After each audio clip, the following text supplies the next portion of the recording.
I had heard about the lecture, but nothing prepared me for the live performance. In an early morning class, Dr. Charles Harris sent his lanky limbs into fully agitated motion on a chair perched on top of a desk. He was going to teach us practical matters that had escaped our prior formal education.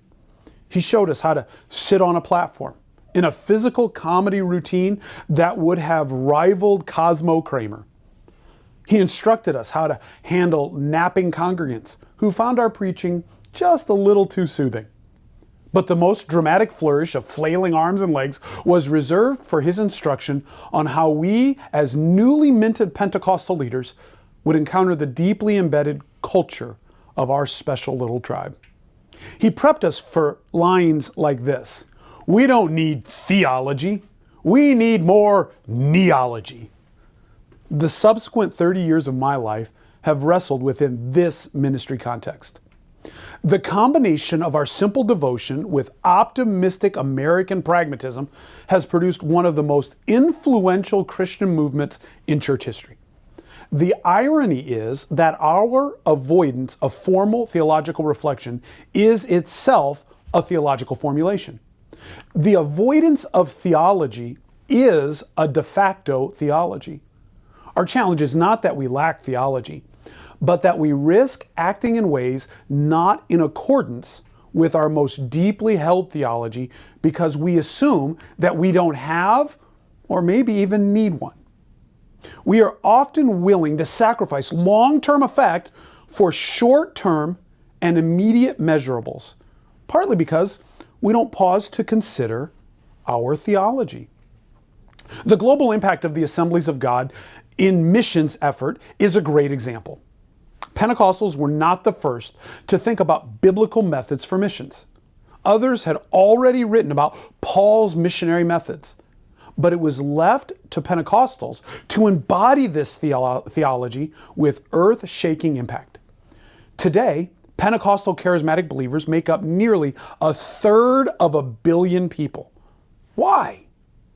The practice of establishing self-supporting, self-governing, and self-propagating national churches dovetails precisely with our underlying Spirit-empowered theology of ministry. Could others have done this? Maybe. But it was us because it aligned with our theology.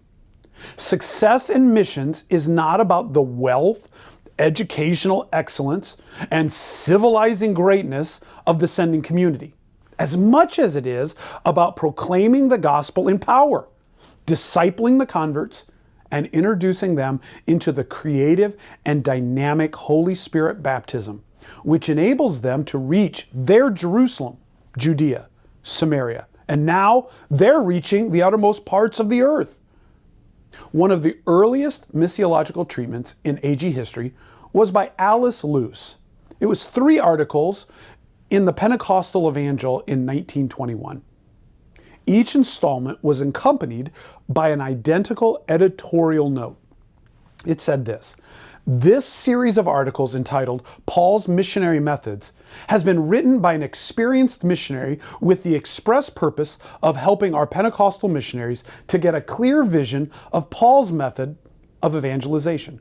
Paul's methods are applicable, however, to every town and community and district in the homeland. The Pentecostal people are peculiarly missionary, and the growth of the Pentecostal movement is due largely to this missionary spirit. We shall all find these articles profitable, and when Paul's methods are put into practice, we can look for apostolic results to follow." You know what? They were right.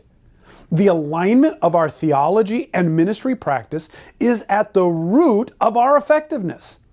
When we lean into our radical pragmatism without measuring it against our most deeply held biblical, theological, and cultural values, we run the risk of exchanging temporary categories of success built on marketing campaigns, corporate franchising models, and the elevation of a select few ministry superstars for the long-term impact of kingdom growth that comes when we prioritize the uniqueness of every believer receiving the power of the Holy Spirit and walking in gloriously diverse expressions of that giftedness.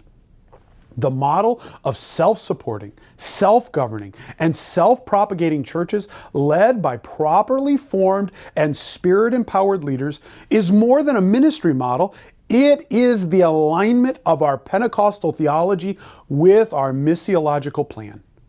It may take longer and may have risks, but it is the fountainhead of our explosive growth in the past and the hope for long-term sustained impact for the future.